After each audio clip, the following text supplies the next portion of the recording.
φόπλακα αναγράφονται το όνομα, ο στρατιωτικός βαθμός, το σύμβολο θρησκείας, η ημερομηνία θανάτου και η προέλευση του νεκρού στρατιώτη, τα στρατεύματα.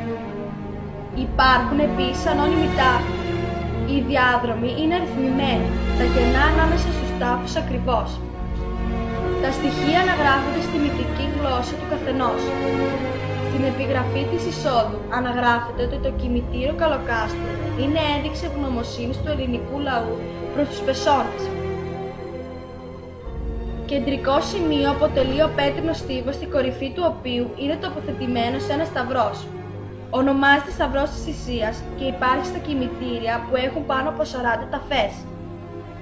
Με αυτόν συμβολίζεται η θυσία των στρατιωτών με τη θυσία του Χριστού.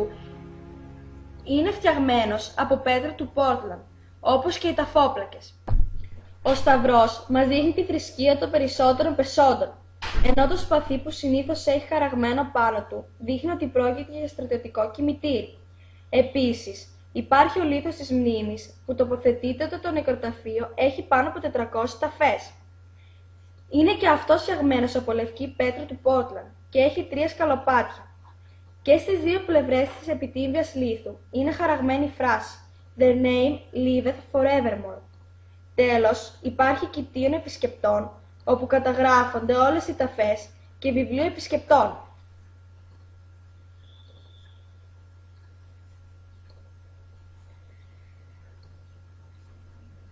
Αξιοσημείωτες είναι ορισμένες από τις αρχές αυτού του οργανισμού επιτροπής που συντηρεί το κημητήριο.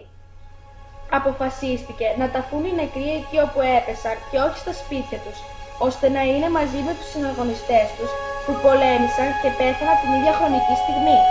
Ο κάθε ένας στρατιώτης θα μνημονεύεται με το όνομα του στη ταφόπλακα ή σε μνημείο. Οι ταφόπλακες και τα μνημεία θα είναι μόνιμα και σταθερά. Οι ταφόπλακες θα είναι για όλους οι ίδιες, ώστε να τονίζονται ότι όλοι οι πεσόντες συνεισέφεραν το ίδιο και είναι ίσοι. Δεν υπάρχει διαφορά στη ταφόπλακα λόγω ηλικίας, αξιώματος, εθνικής προέλευσης ή θρησκείας.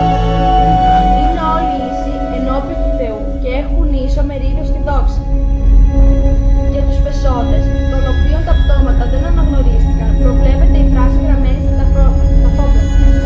A soldier of the Great War, knowing the God. Αφού ολοκληρώθηκε η επίσκεψη και οι επιμέρους εργασίες μας σχετικά με το κημητήριο, ανέκυψαν πολλά ερωτήματα στα οποία προσπαθήσαμε να δώσουμε απαντήσεις με την ιστορική έρευνα. Μάθαμε έτσι για τη συμμετοχή της Ελλάδας στον Πρώτο Παγκόσμιο Πόλεμο και ειδικότερα για το Βαλκανικό μέτωπο, ότι στην πεδιάδα του Στριμώνα, στην δυτική της όχθη, είχαν αναπτυχθεί οι προφυλακές των συμμαχικών στρατευμάτων της 17ης Γαλλικής Μεραρχίας, αλλά και το 11ο και το 14ο Βρετανικό Σώμα Στρατού, η λεγόμενη Στρατιά Ανατολής.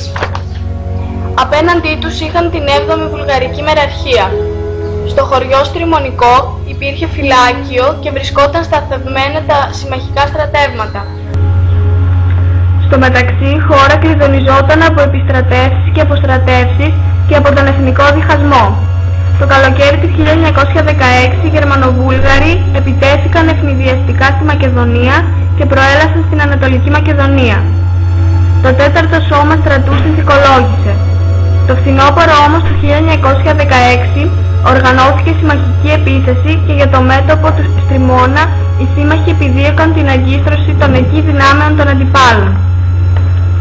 Μετά τους αιματηρούς αγώνες, ως το Δεκέμβριο του 1916, οι αντίπαλοι μετέπεσαν σε αμυντική κατάσταση. Η οργάνωση της άμυνας έγινε από τους αντιπάλους σε βάθος με 2-3 γραμμές αντιστάσεως. Η κάθε μια από αυτές είχε μία ή 2 σειρές χαρακομμάτων και τα απαιτούμενα ορίγματα συγκοινωνίας που καλύπτονταν συνήθως πίσω από 2 σειρές ρηματοπλεγμάτων. Οι γραμμές αντιστάσεως επίσης συνδέονταν μεταξύ τους με ορίγματα συγκοινωνίας για τη μετάγγιση δυνάμεων. Για την ατομική προστασία των μαχητών διατέθηκαν κράνοι, ενώ για την προστασία των παρατηρητών χρησιμοποιήθηκαν σε πολλές περιπτώσεις ασπίδες. Παράλληλα, οργανώθηκαν εναλλακτικοί σταθμοί διοικήσεως και τηλεφωνικά κέντρα σε καταφύγια. Όταν η Ελλάδα μπήκε επισήμως στον πόλεμο, αρχιστράτηγος του Μακεδονικού μετώπου ορίστηκε ο Φρανς Τεσπερέ. Αποφασίστηκε στον τομέα του Στριμώνα να ενεργήσουν οι ελληνικές δυνάμεις ενισχυόμενες με γαλλικά τμήματα, εφόσον οι βλέψεις τους στρέφονται προς την Ανατολική Μακεδονία. Έτσι, η ενεργό συμμετοχή της Ελλάδας στον πόλεμο, στο πλευρό των συμμάχων, είχε ουσιαστικό αποτέλεσμα στη θριαμβευτική νίκη κατά των Γερμανοβουλγάρων στα υψώματα του Σκράτη Λέγεν στις 30 Μαΐου 1918 και στη συμμετοχή των ελληνικών δυνάμεων στην τελική επίθεση και διάσταση του μετώπου το Σεπτέμβριο του ίδιου έτους.